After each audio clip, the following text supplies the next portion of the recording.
Basuki Cahayapurnama alias Ahok menjadi calon independen pertama yang mendapatkan dukungan partai politik. Setelah Nasdem, kini giliran Hanura mendukung Ahok. Incumbent Gubernur DKI Jakarta ini menghadirkan fenomena calon independen plus-plus yang sekaligus menjadi fenomena baru dalam pagelaran pilkada. Mengapa fenomena calon independen plus-plus ini muncul? Kami akan membahasnya bersama dengan 3 narasumber yang sudah hadir bersama saya di studio Prime Time News. Yang pertama adalah Bapak Muhammad Sangaji, Ketua DPD Hanura DKI Jakarta. Selamat malam Pak Ongen. Malam, Bung Robert. Yang kedua adalah Mbak Eva Kusuma Sundari, politisi senior PDIP. Selamat malam Mbak Eva. Malam, Robert. Dan juga Mas Yunarto Wijaya. Selamat malam Mas Toto. Selamat malam. Oke, saya akan ke Pak Ongen. Pak Ongen, dari hasil pertemuan antara dengan Hanura dan juga dengan teman Ahok, apakah sudah ada kepastian bahwa Hanura benar-benar mendukung Ahok? Jadi pertemuan saya dengan mereka, dan saya akan mendampingi Pak Wiranto ya. Tadinya saya menduga bahwa teman-teman Ahok ini orang-orang besar, orang hebat. Ternyata yang saya temuin ini sepantar anak saya. Saya melihat mereka punya harapan yang besar, punya cita-cita yang besar, kemudian mereka bekerja keras. Ini membuat saya terkagum-kagum. Kemudian Pak Wiranto menjelaskan tentang kebangsaan, tentang partai politik kepada mereka. Suasana begitu mencair. Kemudian Pak Wiranto mau menjelaskan tentang kriteria pemimpin yang akan kita pilih di pemilihan gubernur. Apakah itu Ahok yang masuk dalam kriteria? Kelihatannya mengarah ke sana, karena Pak Wiranto menyampaikan langsung kepada mereka bahwa kita akan pilih pemimpin yang tegas, yaitu Basuki Cahayapurnama. Oke, berarti sudah bisa dipastikan Hanura mendukung Ahok dalam Pilkada DKI Jakarta 2017. Tapi kemudian kan kita punya mekanisme yang ada. Mekanisme yang ada itu adalah proses penjaringan dari tingkat bawah sampai di atas. Saya diberikan mandat penuh untuk menentukan gubernur dan wakil gubernur. Pertemuan ini kan harus saya lakukan dengan pengurus di tingkat bawah. Ya insya Allah akan saya laksanakan dalam waktu dekat ini. Yaitu akan saya rapatkan dengan Dewan Pimpinan Cabang dan Dewan Pimpinan Daerah. Setelah itu kita putuskan siapa calon gubernur yang akan kita dukung ke depan. Oke, apakah nanti mungkin hasilnya berbeda dari kata Pak Wiranto bahwa Hanura mendukung dari Basuki Cahayapurnama dengan pertemuan tersebut? Bisa jadi? Tentu tidak. Pasti sudah ada. Saya orang yang sangat taat asas, patuh kepada partai, bahkan hormat kepada ketua umum. Oke, berarti bisa saya katakan sudah bisa dipastikan hampir pasti Hanura mendukung Ahok dalam Pilkada DKI Jakarta 2017. Nanti kita lihat. Oke, yang menarik adalah Pak Ongen, saya catat di sini pada tahun 2015, tepatnya di bulan Maret, Anda menjadi Ketua Panitia Angket yang pada saat itu menyatakan bahwa Gubernur melanggar undang-undang dalam hal RAPBD 2015. Anda katakan bahwa di sana Ahok juga melanggar undang-undang. Apakah Anda sekarang berkata bahwa Anda mendukung dari Gubernur yang pada saat itu melanggar undang-undang? Kan harus bisa dipisahkan bahwa saya sebagai anggota legislatif yang dimana diberikan tugas dan beban sebagai ketua angket, bahwa ketika tugas itu dibebankan kepada saya, pimpinan saya adalah ketua DPRD, saya anggota DPRD. Hari ini saya ketua DPD Partai Hanura Provinsi DKI Jakarta, dan kemudian ini berbeda, menjadi ketua angket sebagai anggota legislatif dan memutuskan calon gubernur melalui partai adalah kewenangan saya. Maka kemudian sangat berbeda antara hak angket dengan pemilihan gubernur. Oke, baik. Mas Toto, kalau kita lihat sekarang setelah Ahok menyatakan diri maju melalui jalur independen, justru partai politik alirannya mengalir deras dukungan. Bisa ada dari Nasdem, Hanura sudah hampir pasti, Ahok juga menyatakan dari PKB dan juga PAN kemungkinan akan merapat. Kalau Anda lihat fenomena ini dari kacamata politik Anda? Yang pertama, apa yang terjadi pada dukungan Nasdem dengan Hanura ini menunjukkan bahwa asumsi pilihan Ahok menggunakan jalur independen adalah bentuk deparpolisasi itu salah. Karena ternyata kemudian pertama secara legal juga partai tidak diharamkan untuk ikut mendukung. Yang kedua kemudian secara faktual di lapangan bisa juga ternyata cair bersinergi antara komponen partai dengan komponen masyarakat secara langsung. Tidak ada dikotomi di antara mereka, dan ini menurut saya babak baru dalam demokrasi kita ya, yang tidak lagi harus mengatakan partai mengharamkan relawan kemudian anti partai. Ini sudah lewat babak itu. Dan Ahok saya pikir ya berhasil membangun isu ini bahkan di level nasional.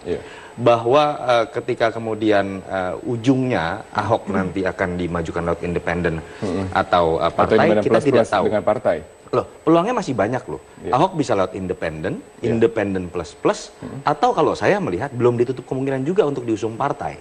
Nah, nanti kalau kemudian misalnya secara prosedur ternyata KTP-nya tidak memenuhi prasyarat, kan bukan tidak mungkin. Ahok tetap diusung oleh partai, dan saya pikir itu tantangan juga buat teman Ahok mau tidak menerima kondisi itu. Jadi menurut saya ini yang terpenting adalah babak baru dalam demokrasi kita ketika dialektika ini betul-betul bisa cair. Partai yang harus mulai melakukan otokritik karena mereka bukan satu-satunya pilar demokrasi, termasuk dalam mobilisasi massa, termasuk juga buat relawan yang selama ini menganggap dirinya adalah sebagian di antara menganggap dirinya adalah antitesa dari partai. Ternyata dalam situasi tertentu ketika mendukung orang-orang yang sama-sama dianggap baik dalam demokrasi, mereka bisa bersinergi. Kalau kita lihat fenomena ini adalah partai mungkin mengikut dari gerakan independen yang sudah terjalin sejak 1 tahun terakhir. Kalau Anda ukur, apa untung ruginya dari seorang partai politik mendukung gerakan independen? Ya, selain tadi kita bicara mengenai insentif buat demokrasi, insentif buat secara elektoral juga harus kita katakan ada ya. Buat partai, saya harus mengatakan, pertama dalam isu besar, mereka sekarang jadi tidak berhadapan-hadapan lagi dengan publik. Yang kita harus akui dalam survei, selama 10 tahun terakhir, bukan 1-2 tahun terakhir, itu menunjukkan gejala memang semakin tidak percaya dengan partai. Party ID kita hanya 20-30%, di Amerika Serikat 60%, di Australia bisa mencapai angka 80%. Ini kan lampu kuning buat partai begitu ya. Mereka kemudian sekarang seperti ingin bersahabat dengan orang-orang yang selama ini mengatakan partai tidak bisa lagi dipercaya. Ada bersahabat, ada juga yang sinis. Ada ruang dialog yang sekarang dibuka begitu oleh partai untuk berdialog dengan mereka yang semakin tidak percaya dengan partai. Yang kedua, ya bukan tidak mungkin juga secara taktis, sederhana. Ahok ini kan orang yang ketika disurvei elektabilitasnya paling tinggi. Tingkat kepuasan publiknya pun masih baik di atas 60%. Artinya apa? Ya berarti partai yang mengikuti jalur independen, mendukung jalur independen untuk mendukung Ahok, ini kan berarti ikut kepada orang yang berpeluang besar untuk menang. Tapi dalam artian lain, apakah bisa dikatakan partai tidak sanggup melahirkan calon yang mampu menyamai Ahok? Itu bukan insentif, itu pertanyaan selanjutnya. Apa yang kemudian bisa dilihat sebagai proses berkaca diri dari parpol? Ini menurut saya adalah bentuk dari pengakuan secara tidak langsung bahwa partai gagal melakukan proses kaderisasi dan regenerasi. Tetapi apakah cara ini tepat? Ya ini satu sikap realistis, walaupun tidak ideal. Yang lebih ideal adalah bagaimana mereka betul-betul bisa mendukung kadernya sendiri. Kalau kita lihat Mbak Eva, bagaimana sikap dari PDIP sendiri? Melihat dari, kalau berkaca kepada publik, dukungan begitu besar, tapi tampaknya komunikasi antara Ahok dan juga PDIP sekarang tidak harmonis, tidak seharmonis yang dulu. Ini dejavu deh kayaknya 2012 ketika PDI Perjuangan bersama Gerindra ya waktu itu jadi keroyokan begitu banyak dan elektabilitas Pak Fauzi waktu itu juga surveinya tinggi sama seperti keadaan saat ini. Pada masa yang sama elektabilitas Ahok tinggi tapi kemudian di kita hanya 2,2 ya. Pak Jokowi waktu itu 8 bulan sebelum coblosan juga 2,2 gitu. Kalau PDIP fokus kepada SOP kita, pada platform yang sudah kita siapkan ada peraturan DPP tentang pilkada langsung itu nomor 4 nomor 15, tahun 15, ada proses penyaringan dan seterusnya. Dan ini terbuka untuk siapapun untuk mendaftar kepada kita. Dan baik pada Pak Jokowi yang sudah punya KTA untuk daftar jadi capres pada waktu itu, maupun kepada orang independen yang mau melalui kita. Dan tidak mungkinlah kita kemudian merombak konstitusi partai hanya karena permintaan orang per orang atau kelompok per kelompok. Walaupun kelompok ini atau orang ini mempunyai elektabilitas yang begitu luar biasa sekarang. Betul. Jadi godaan kita ketika kita sudah di Kongres 2010 untuk ingin jadi partai yang ideologis, masa kemudian untuk Pilgub menjadi pragmatis. Ini mikirnya PDI Perjuangan itu kan Nusantara, NKRI, bukan hanya DKI saja. Apakah ini ada gengsi politik karena PDIP sebagai partai pemenang di DKI Jakarta dengan 28 kursi? Bukan gengsi, tapi karena punya kesempatan yang real bahwa kita bisa mengusung calon sendiri gitu ya. Mbak Eva, ditahan dulu di sana, kami harus jeda sejenak, tetaplah bersama kami di Prime Time News, kami akan segera kembali sesaat lagi.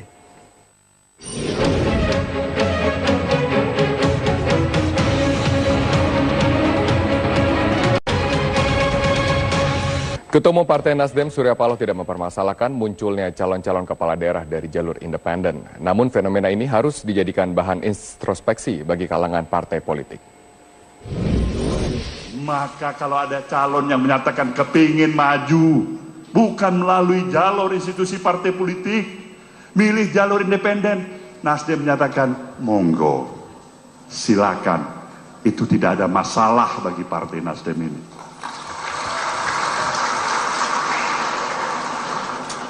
Loh, tentu timbul pertanyaan berikutnya, kenapa? Kok tidak ada masalah? Masa institusi partai politik tidak berjuang untuk meyakinkan mereka yang ingin maju, baik di dalam pilkada maupun pilpres melalui institusi partai politik, tapi bahkan mengizinkan melalui partai independen? Saudaraku, sekali lagi, perspektif cara berpikir Nasdem adalah membawa kepentingan yang lebih besar, suatu semangat yang harus terus-menerus terbangunkan dari semua komponen masyarakat, baik mereka yang sudah menjadi anggota partai politik maupun yang belum menjadi anggota partai politik, tapi objektif tujuan akhirnya adalah membangun kesejahteraan, kemakmuran, keadilan, kenyamanan, kehidupan, kebanggaan sebagai warga negara Indonesia seutuhnya. Itu goal besar kita bersama. Maka untuk mencapai tahapan goal besar itu memang diperlukan ada masa-masa tertentu, istilahnya kita harus jeda sedikit. Kenapa persepsi publik masih negatif? Inilah saatnya bagi institusi partai-partai politik untuk melakukan evaluasi dirinya. Tanya, buka dada, tanya selera.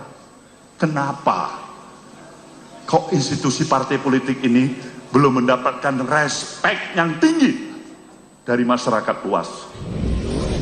Saya akan lanjutkan dengan Mbak Eva. Mbak Eva, tadi sebelum jeda, saya bertanya mengenai apakah ini juga ada gengsi politik dari PDIP sebagai partai penguasa di DKI Jakarta 28 kursi, tidak mempunyai kader sendiri untuk diusung?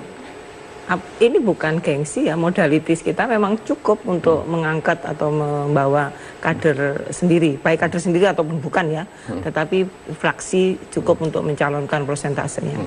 Nah, sebetulnya kita juga berharap bahwa proses ini kadernya sebetulnya sudah kita tes the water, sudah coba ya.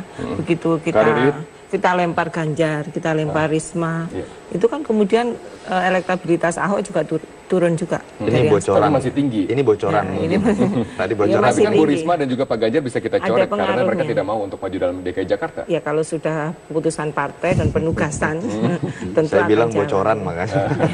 Jadi kita cukup confidence bahwa keadaan bisa dirubah dalam kurun waktu sampai Februari. Jadi Anda katakan tidak mungkin lagi ada celah atau di hati PDIP ada sedikit keinginan untuk mengusung Ahok nantinya? Sebetulnya terbuka kalau Pak Ahok sekarang daftar di DPD, karena DPC sudah selesai. Sekarang di DPD dan DPP, silakan, kita malah happy karena mau nggak mau beliau adalah prioritas. Pak Ahok kan bukannya sudah datang dengan Bu Mega bertemu untuk meminta Pak Jarod untuk mendampinginya dia? Iya, tapi kan belum dalam rangka mendaftar yang langsung ya. Nah, keputusan siapa yang akan direkom jadi capres, jadi gubernur dan wagubnya itu nanti nggak bisa kemudian seperti ratu atau raja di dalam organisasi ini. Dan mudah-mudahan Pak Ahok membaca simbol-simbol itu. Nah, itu yang tampaknya tidak dibaca. Tidak dibaca sama Pak Ahok, simbol-simbol dari Bu Mega. Berarti ini konsekuensinya, tidak didukung PDIP? Bukan, ini belum tutup ya. Jangan mencari konfirmasi kalau gitu. Jangan mengiring dong. Belum tutup. Jadi Okay. sekarang levelnya sudah di DPD dan di DPP karena pendaftaran DPC sudah selesai. Masih sangat terbuka bagi Pak Ahok. Dari Partai Hanura mengikuti gerakan independen, Anda yakin menang? Kita sangat optimis ya. Sangat optimis ketika kita masuk mendukung calon independen. Dengan melihat teman-teman Ahok kemarin, dengan semangat yang luar biasa, dengan kombinasi antara Nasdem dan kita ke depan, saya yakin kita akan menang. Apakah tidak ada kader lain Hanura untuk mendampingi Pak Ahok ataupun juga untuk berkompetisi dengan Pak Ahok? Kalau Hanura ini terbuka dan kalau memang tidak ada kader yang terbaik, kenapa kita harus memaksakan diri? kan kita harus realitas saja. Kalau memang Ahok itu terbaik ya kita katakan dia terbaik. Kalau sendiri kita lihat dari kursi PDIP, kursi DPRD sekarang, Nasdem dan juga Hanura kita kalkulasikan ya 15 kursi.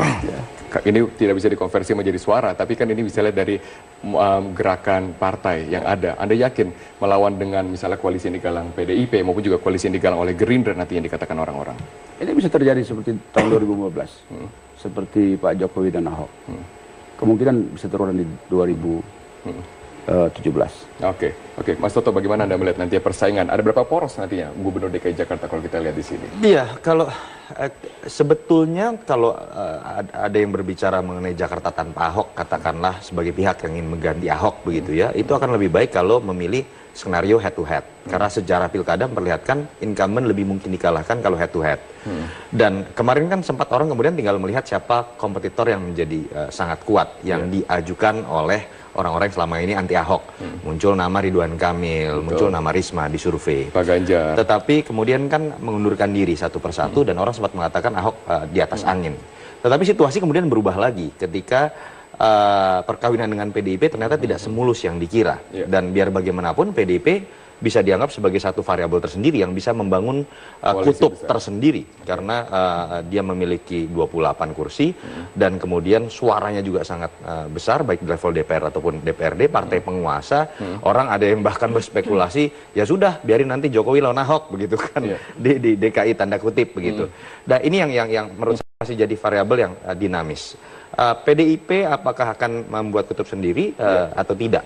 Dan ya pilihannya tinggal 2 atau 3 pasang menurut saya. Kalau kita lihat dari sejarah sekarang, calon independen untuk Gubernur DKI Jakarta belum pernah ada yang menang. Kita punya 2 calon independen pada tahun 2012 juga tidak besar untuk perolehan begini, suaranya. Saya tidak setuju dengan hipotesa yang mengatakan bahwa independen selama ini lebih banyak kalah atau persentase kemenangannya kecil.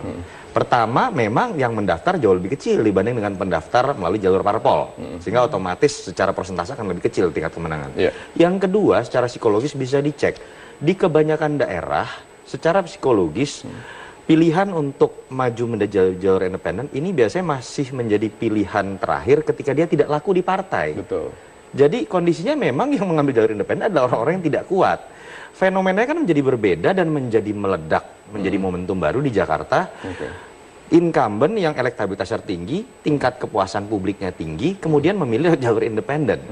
Dan juga sejarah pilkada membuktikan faktor individu, faktor kandidat itu jauh lebih penting dibandingkan faktor mesin politik. Kalau Anda lihat itu sekarang yang menurut saya akan menjadi tontonan menarik begitu, variabel-variabel tadi. Siapa yang mampu menyaingi Ahok kalau kita lihat dari Anda katakan PDIP punya kutub sendiri mungkin? Begini, kalau kita belajar dari pilkada 2012, bagaimana sih rasionalitas masyarakat Jakarta? Rasionalitas masyarakat Jakarta bukan melihat siapa yang memiliki tingkat ketokohan tinggi di level nasional misalnya. Kenapa dulu Jokowi dengan Ahok yang menang melawan misalnya Hidayat Nur Wahid yang lebih dulu namanya di level nasional. Faisal Basri sebagai pengamat yang lebih dulu malang melintang di level nasional. Tapi yang menang adalah orang yang sudah punya bukti konkret di Wali Kota Solo dan punya bukti konkret di Belitung Timur. Artinya apa? Publik bukan menunggu janji-janji indah. Publik melihat siapa yang punya bukti konkret sehingga kemudian rasional untuk dianggap membawa perubahan.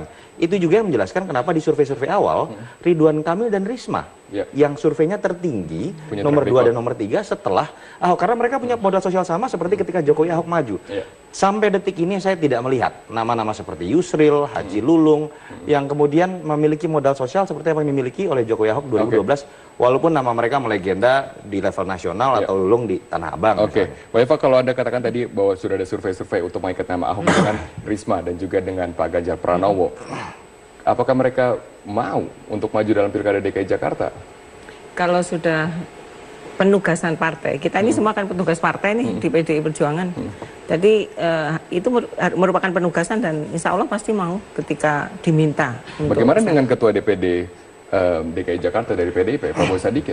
Kita jangan saling mengadukan ya. Yang paling penting elektabilitas nih. Kalau sudah ngomong begitu, jangan kemudian digiring untuk person to person begitu. Kita kan pengen menang ya. Jadi variabel utamanya adalah elektabilitas. Apakah itu tidak menimbulkan beban politik bagi warga yang ditinggalkan nantinya?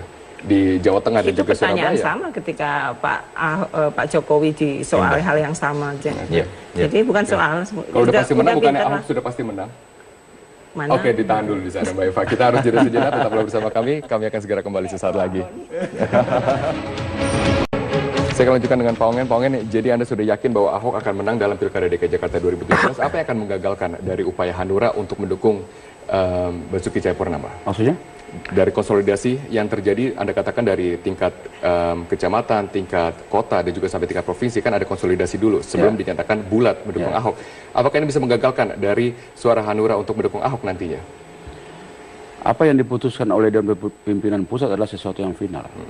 Apalagi yang diucapkan itu, yang mengucapkan adalah Ketua Umum. Jadi bagi saya, kader partai harus patuh. Oke, jadi Anda yakin sekali, Hanura yakin bahwa Ahok sudah pasti menang seperti itu ya? Menang Pilgub. Oh iya. Oke, Mbak Eva, pertanyaan tadi, kalau seandainya mencari yang sudah pasti menang, kenapa tidak dukung Ahok aja sekalian? Politik itu berubah per detik. Jadi kita masih pede sampai kemudian ada coblosan lah, dan keadaan bisa dirubah ya. Dan kita punya presiden ya di Pilgub yang 2012 dari Jawa elektabilitas 2,2 bisa menang. Ganjar juga demikian, dan Pilpres juga demikian di awal-awalnya ya. Iya. Tapi kemudian atau kalau kita bicara ya ini adu kepintaran ya. Iya. Adu kepintaran, adu juga penguasaan sosmed kalau di DKI itu ya. Iya. Dan kita sudah siapkan semua. Oke, Mas Toto, bagaimana melihat nanti Independen Plus Plus ini di saat udah independen lalu didukung oleh Nasdem, Hanura, dan mungkin ada 2 partai lagi yang akan bergabung? Chance kemenangannya? Chance kemenangan saya tetap lebih melandaskan spekulasinya kepada kapasitas dari sosok tersebut. Kalau kita bicara incumbent, kita jangan lihat elektabilitasnya tertinggi. Dalam semua survei pilkada dari Sabang sampai Merauke, kalau incumbent biasanya pasti tertinggi karena dia bias popularitas.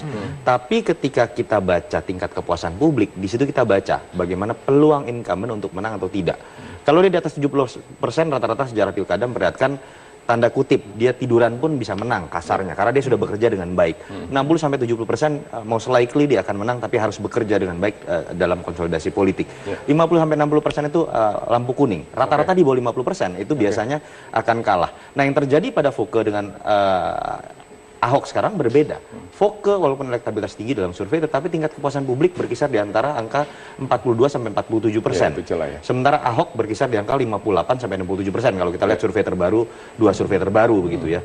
Ini yang menyebabkan peluang Ahok memang tetap lebih besar. Tetapi balik lagi saya sepakat, dinamisasi menjelang Pilgub, apalagi Jakarta yang sangat berpengaruh dan ditonton di level nasional, itu sangat berpengaruh. Oke, kalau Anda melihat adakah peluang sedikit pun nanti Ahok akan berbalik dari perahu independen ke perahu partai?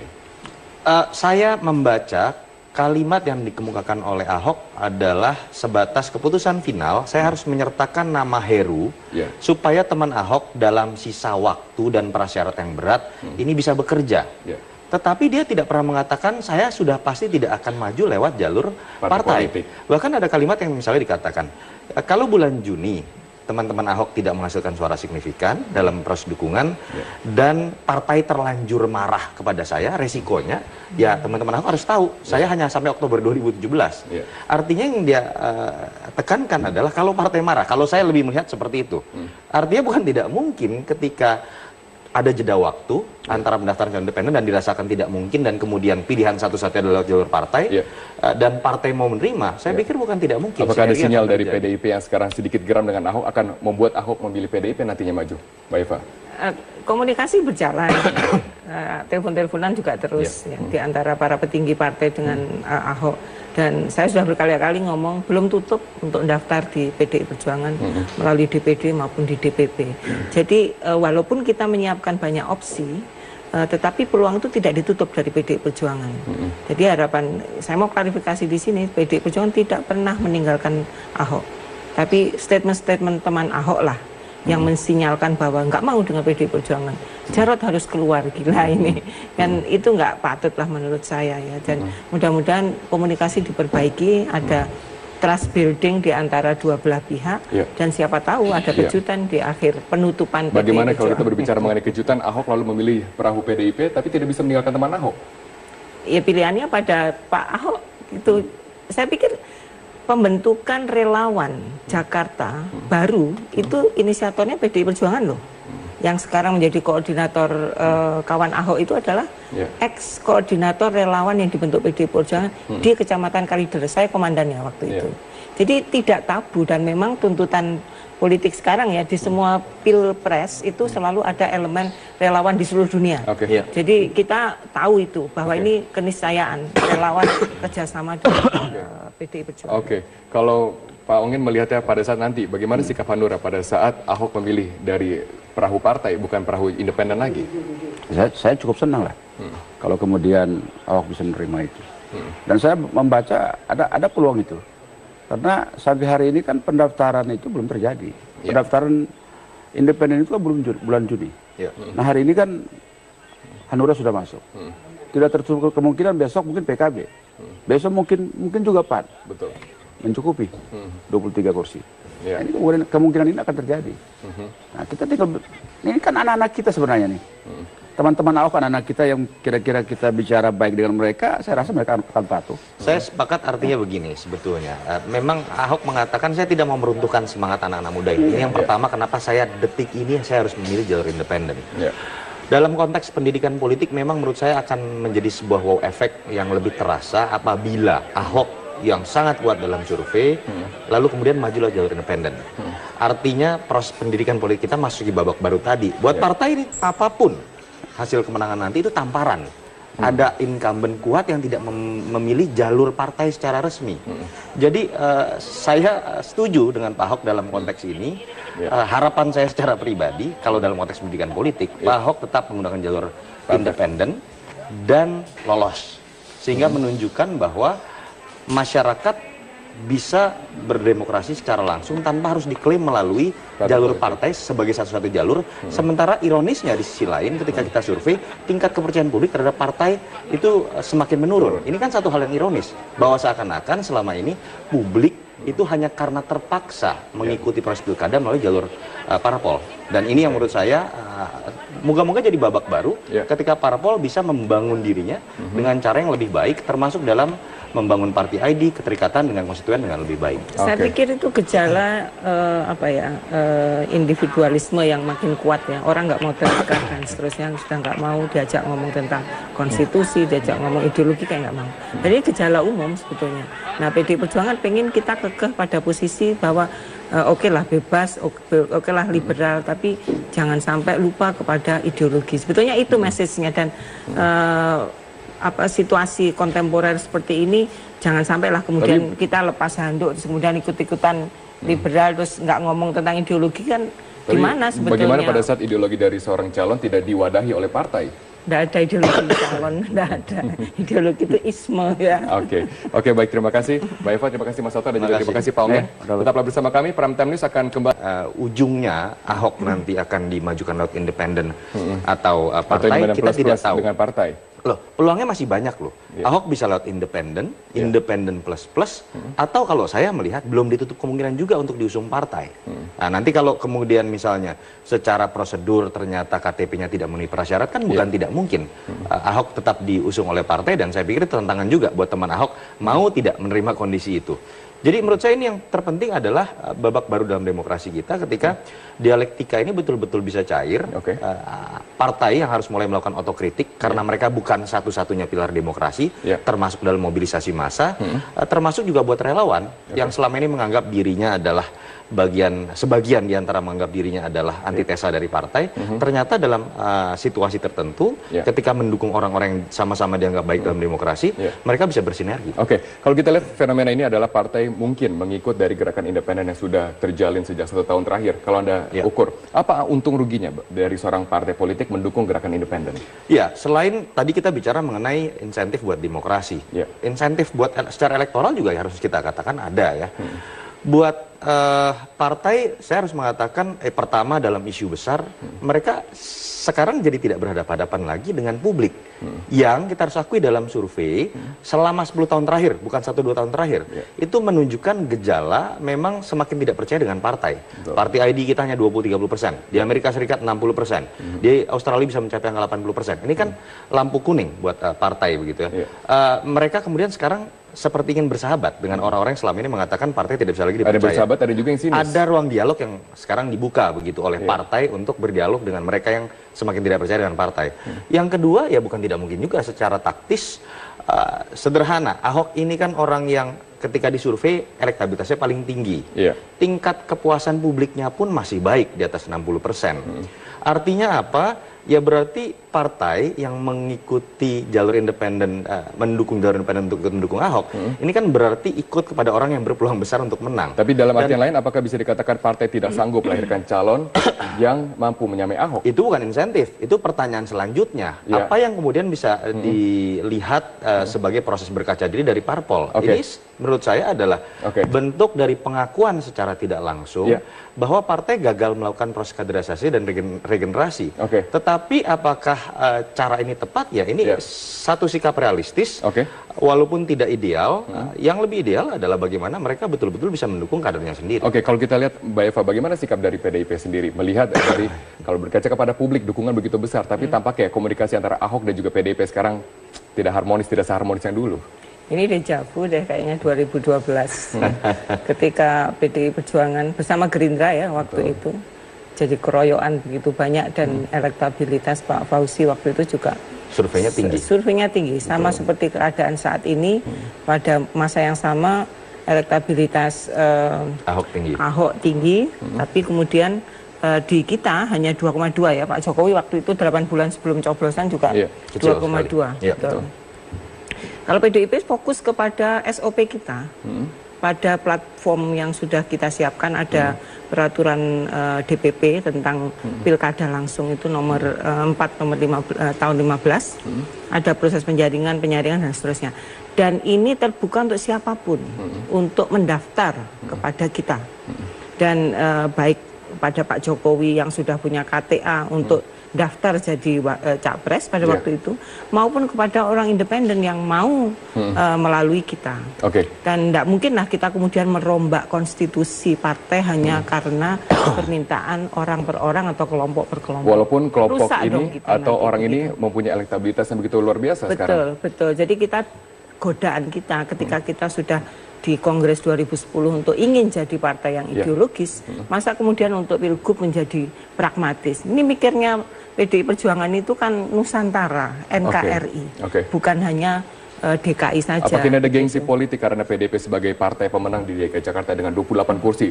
Bukan gengsi, tapi karena punya kesempatan yang real bahwa kita bisa mengusung calon sendiri gitu ya. Mbak Eva ditahan dulu di sana, kami harus jeda sejenak, tetaplah bersama kami di Pram.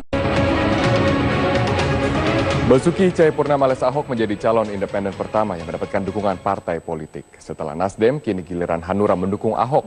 Incumbent Gubernur DKI Jakarta ini menghadirkan fenomena calon independen plus-plus yang sekaligus menjadi fenomena baru dalam pagelaran pilkada.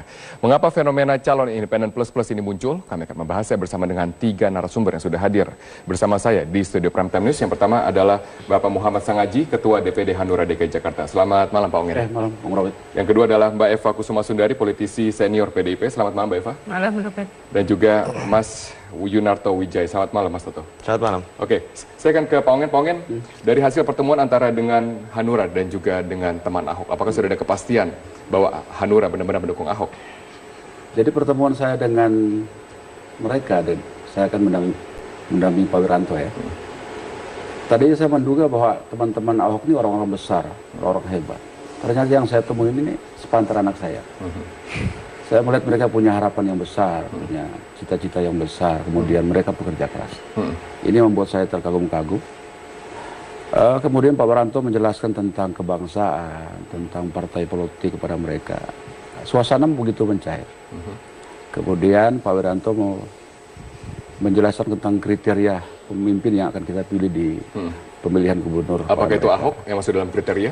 Kelihatannya mengarah ke sana, karena Pak Wiranto menyampaikan langsung kepada mereka bahwa kita akan pilih pemimpin yang tegas, yaitu Basuki Cahayapurnama. Berarti sudah bisa dipastikan Hanura mendukung Ahok dalam pilkada DKI Jakarta. Tapi kemudian kan kita punya mekanisme yang ada. Mekanisme yang ada itu adalah proses penjaringan dari tingkat bawah sampai di atas. Saya diberikan mandat penuh untuk menentukan gubernur dan wakil gubernur.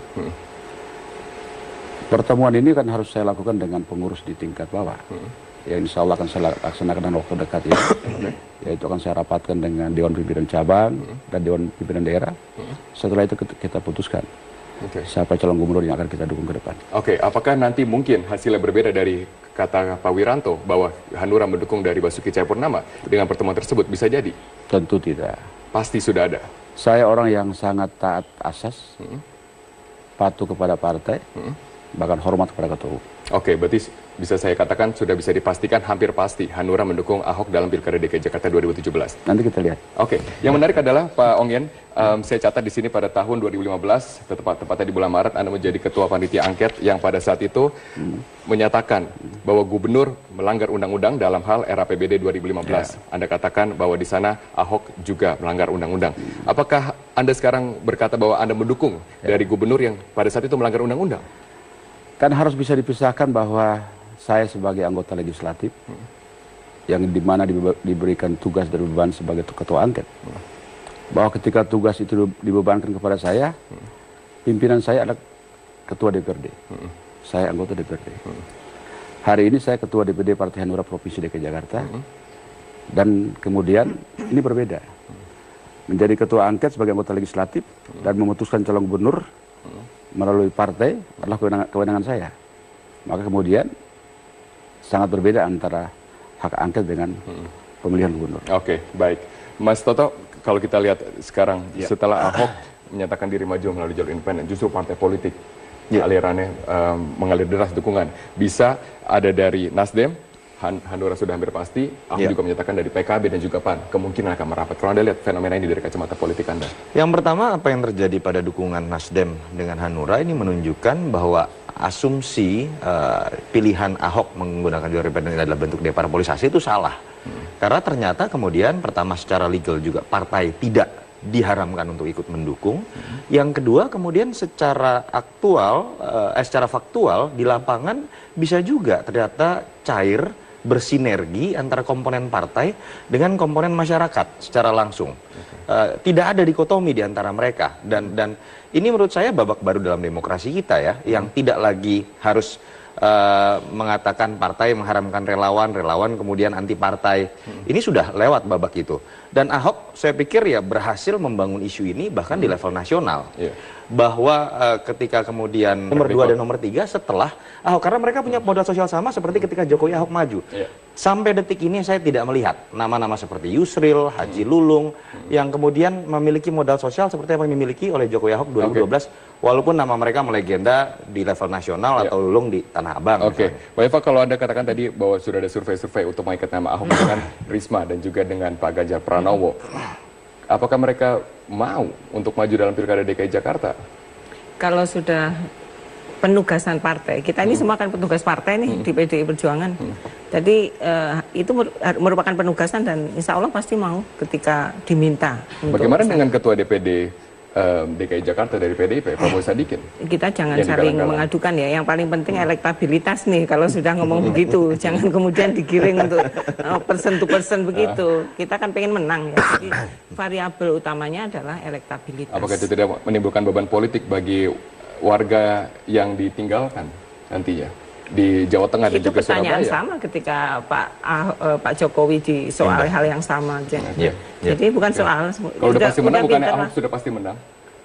Mana? Oke, ditahan dulu di sana Mbak Eva. Kita harus jeda sejenak, tetaplah bersama kami. Kami akan segera kembali sesaat lagi.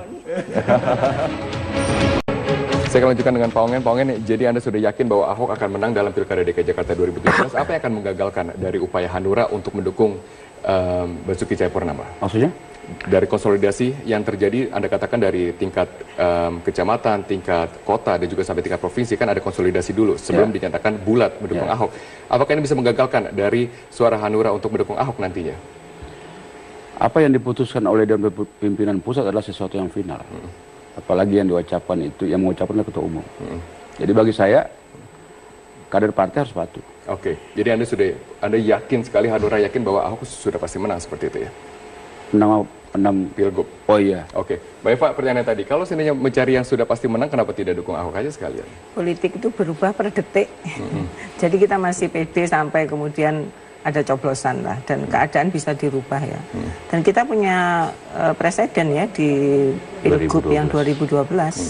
dari Jawa elektabilitas 2,2 bisa menang. Ganjar juga demikian. Dan Pilpres juga demikian di awal-awalnya ya. Nah, tapi kemudian atau kalau kita bicara ya ini adu kepintaran ya.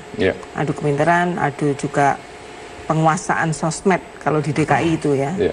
Dan kita sudah siapkan semua. Oke, Mas Toto, bagaimana melihat nanti independen plus plus ini di saat udah independen lalu didukung oleh Nasdem, Hanura, dan mungkin ada 2 partai lagi yang akan bergabung? Chance kemenangannya? Chance kemenangan saya tetap lebih melandaskan spekulasinya kepada kapasitas dari sosok tersebut. Kalau kita bicara incumbent, kita jangan lihat elektabilitasnya tertinggi. Dalam semua survei pilkada dari Sabang sampai Merauke, kalau incumbent biasanya pasti tertinggi karena dia bias popularitas. Tapi ketika kita baca tingkat kepuasan publik, di situ kita baca bagaimana peluang incumbent untuk menang atau tidak. Kalau dia di atas 70%, rata-rata sejarah pilkada memperlihatkan tanda kutip dia tiduran pun bisa menang kasarnya karena dia sudah bekerja dengan baik. 60-70% most likely dia akan menang tapi harus bekerja dengan baik dalam konsolidasi politik. 50-60% itu lampu kuning. Rata-rata di bawah 50% itu biasanya akan kalah. Nah, yang terjadi pada Foke dengan Ahok sekarang berbeda. Foke walaupun elektabilitas tinggi dalam survei, tetapi tingkat kepuasan publik berkisar di antara angka 42-47%. Sementara Ahok berkisar di angka 58-67% kalau kita lihat survei terbaru, 2 survei terbaru begitu ya. Ini yang menyebabkan peluang Ahok memang tetap lebih besar. Tetapi balik lagi saya sepakat, dinamisasi menjelang Pilgub, apalagi Jakarta yang sangat berpengaruh dan ditonton di level nasional, itu sangat berpengaruh. Oke, kalau Anda melihat adakah peluang sedikit pun nanti Ahok akan berbalik dari perahu independen ke perahu partai? Saya membaca kalimat yang dikemukakan oleh Ahok adalah sebatas keputusan final, saya harus menyertakan nama Heru supaya teman Ahok dalam sisa waktu dan prasyarat yang berat ini bisa bekerja. Tetapi dia tidak pernah mengatakan saya sudah pasti tidak akan maju lewat jalur partai. Bahkan ada kalimat yang misalnya dikatakan, kalau bulan Juni, teman tenis kami akan segera kembali sesaat lagi.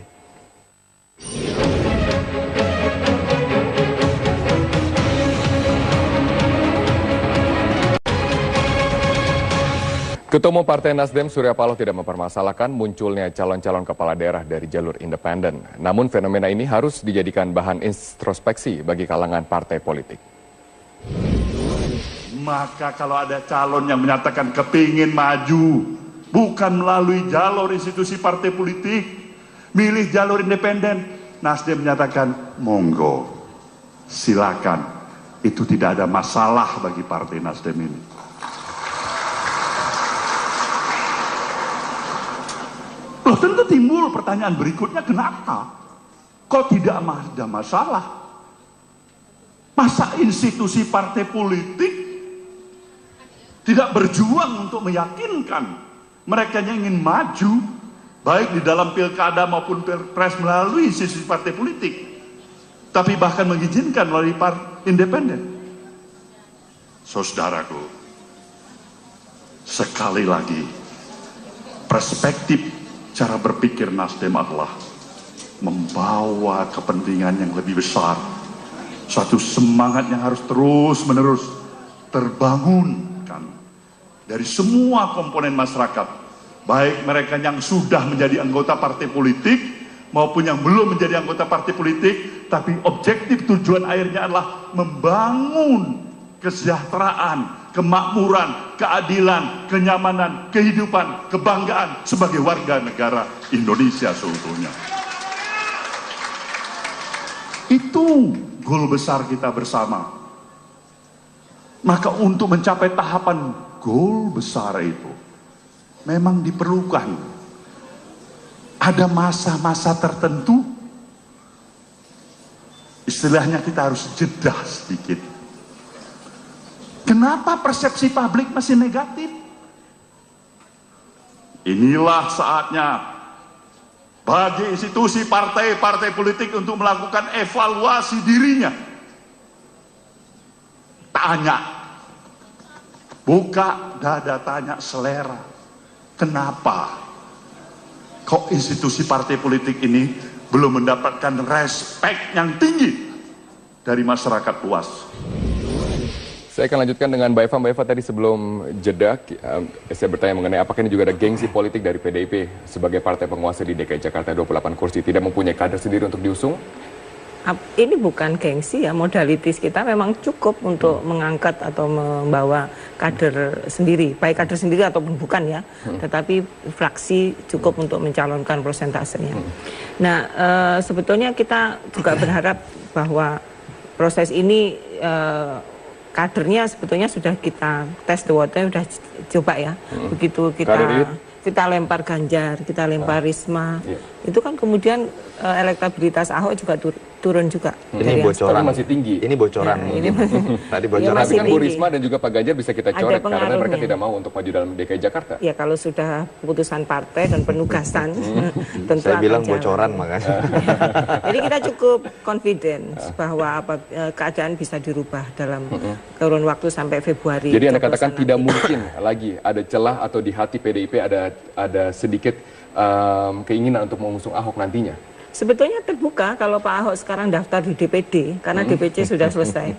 Sekarang di DPD dan DPP, silakan, kita malah happy karena mau nggak mau beliau adalah prioritas. Pak Ahok kan bukannya sudah datang dengan Bu Mega bertemu untuk meminta Pak Jarod untuk mendampinginya dia? Iya, tapi kan belum dalam rangka mendaftar yang langsung ya.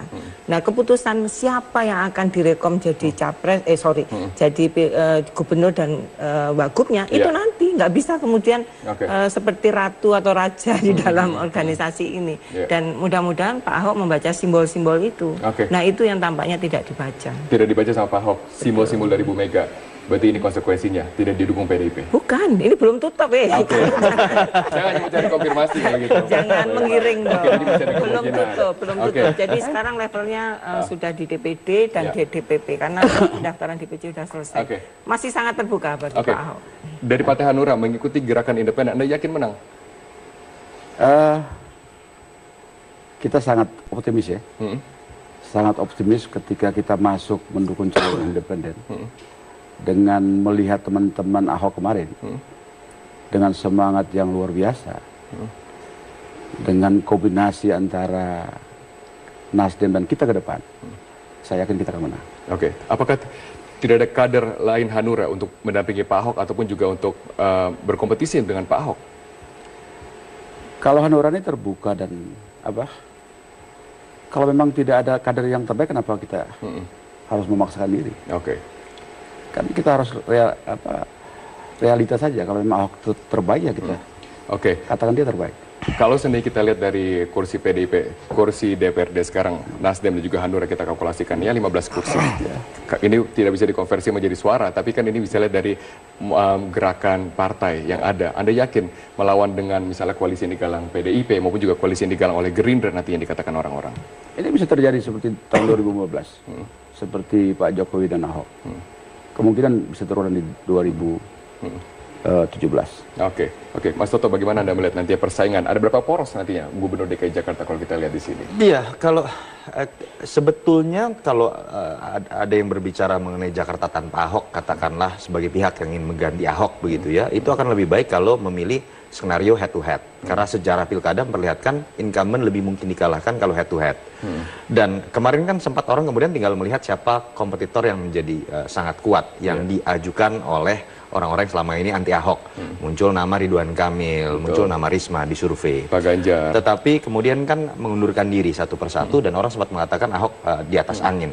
Tetapi situasi kemudian berubah lagi ketika perkawinan dengan PDIP ternyata tidak semulus yang dikira. Dan biar bagaimanapun PDIP bisa dianggap sebagai satu variabel tersendiri yang bisa membangun kutub tersendiri karena dia memiliki 28 kursi dan kemudian suaranya juga sangat besar baik di level DPR ataupun DPRD partai penguasa. Orang ada yang bahkan berspekulasi ya sudah biarin nanti Jokowi lawan Ahok begitu kan di DKI tanda kutip begitu. Nah ini yang menurut saya masih jadi variabel yang dinamis. PDIP apakah akan membuat kutub sendiri atau tidak? Dan ya pilihannya tinggal 2 atau 3 pasang menurut saya. Kalau kita lihat dari sejarah sekarang, calon independen untuk Gubernur DKI Jakarta belum pernah ada yang menang. Kita punya 2 calon independen pada tahun 2012 juga tidak besar untuk perolehan Begini, suaranya. Kalau saya Anda lihat, apakah ini tidak mampu mencetak setuju sejarah? dengan hipotesa yang mengatakan bahwa independen selama ini lebih banyak kalah atau persentase kemenangannya kecil. Pertama, memang yang mendaftar jauh lebih kecil dibanding dengan pendaftar melalui jalur parpol, sehingga otomatis secara persentase akan lebih kecil tingkat kemenangan. Iya. Yang kedua, secara psikologis bisa dicek di kebanyakan daerah, secara psikologis pilihan untuk maju menjadi jalur independen ini biasanya masih menjadi pilihan terakhir ketika dia tidak laku di partai. Betul. Jadi kondisinya memang yang mengambil jalur independen adalah orang-orang yang tidak kuat. Fenomenanya kan menjadi berbeda dan menjadi meledak, menjadi momentum baru di Jakarta. Incumbent yang elektabilitasnya tinggi, tingkat kepuasan publiknya tinggi, kemudian memilih jalur independen. Dan juga sejarah pilkada membuktikan faktor individu, faktor kandidat itu jauh lebih penting dibandingkan faktor mesin politik. Oke, kalau Anda Dan lihat itu sekarang yang menurut saya akan menjadi tontonan menarik begitu, variabel-variabel tadi. siapa di yang mampu Jakarta. menyaingi Ahok kalau kita lihat dari Anda katakan PDP punya kutub sendiri mungkin. Begini, kalau kita belajar dari Pilkada 2012, bagaimana sih rasionalitas masyarakat Jakarta? Rasionalitas masyarakat Jakarta bukan melihat siapa yang memiliki tingkat ketokohan tinggi di level nasional misalnya. Kenapa dulu Jokowi dengan Ahok yang menang melawan misalnya Hidayat Nur Wahid yang lebih dulu namanya di level nasional. Faisal Basri sebagai pengamat yang lebih dulu malang melintang di level nasional. Tapi yang menang adalah orang yang sudah punya bukti konkret di Wali Kota Solo dan punya bukti konkret di Belitung Timur. Artinya apa? Publik bukan menunggu janji-janji indah. Publik melihat siapa yang punya bukti konkret sehingga kemudian rasional untuk dianggap membawa perubahan. Itu juga yang menjelaskan kenapa di survei-survei awal Ridwan Kamil dan Risma yang surveinya tertinggi